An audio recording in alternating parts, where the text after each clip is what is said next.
رمضان کو رمضان کہتے بھی اسی لیے ہیں، رمضان کا مطلب ہوتا ہے رمض یرمزو، اونٹ کے پاؤں کا جلنا، اونٹ کے چھوٹے بچے کے پاؤں کے جلنے کو کہتے ہیں رمض الفصال۔ تو رمضان میں جلنے کا معنی کیا کی حکمت کیا ہے؟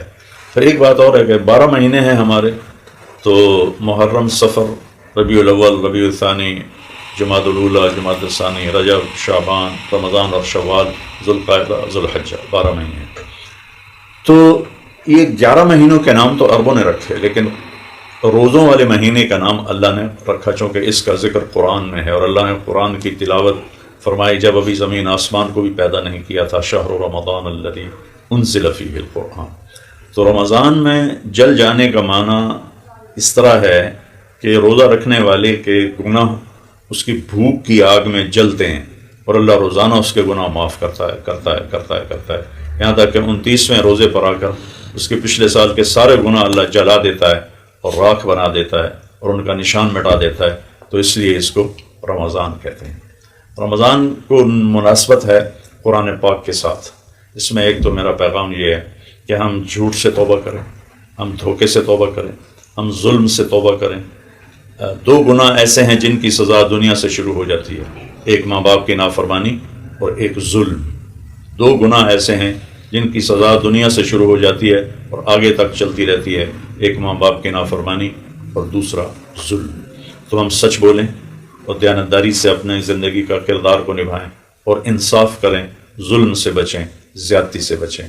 ہماری عدالتوں میں 70-80% جو کیس ہیں وہ سب جھوٹے ہیں، سب جھوٹی FIR ہیں۔ تو کیا اللہ کے سامنے ہم نے جانا نہیں ہے؟ وہاں کیسے اس کو ہم جسٹیفائی کریں گے؟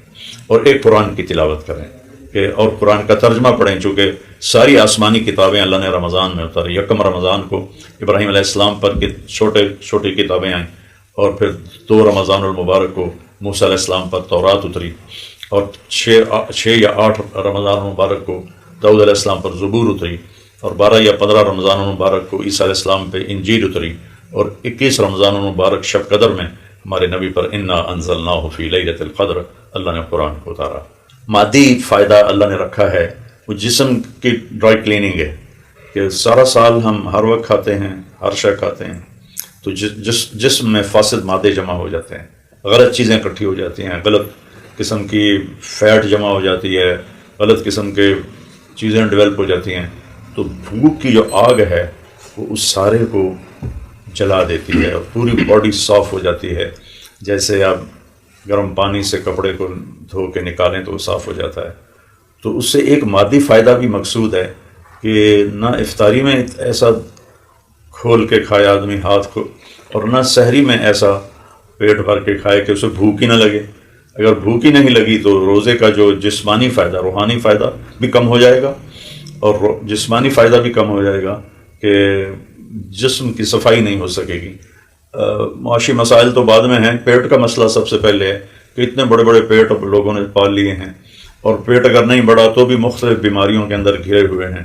بیماری اللہ کی تقدیر ہے، لیکن جتنے لوگ بیمار ہوئے، جتنے ہو رہے ہیں، جتنے ہوں گے، سب زیادہ کھانے کی وجہ سے۔ باقی اس کے علاوہ بھی اللہ پاک کا اپنا فیصلہ بھی ہوتا ہے۔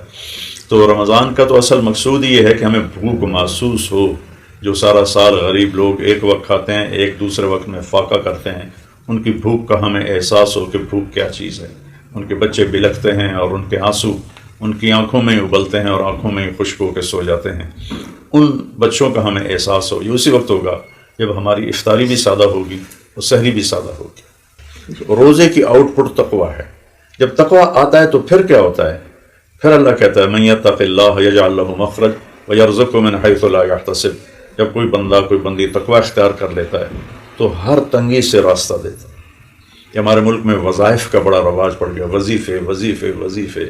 میرے نبی ایسے نہیں بتایا کرتے تھے، یہ ہمارے یہاں کا ماحول بن گیا ہے کہ لوگ وظیفوں کے پیچھے پڑے ہوئے ہیں اور لمبے لمبے کوئی وظیفے بتانے والے بنے بیٹھے ہوئے ہیں کہ یہ وظیفہ اس کے لیے، یہ وظیفہ اس کے لیے۔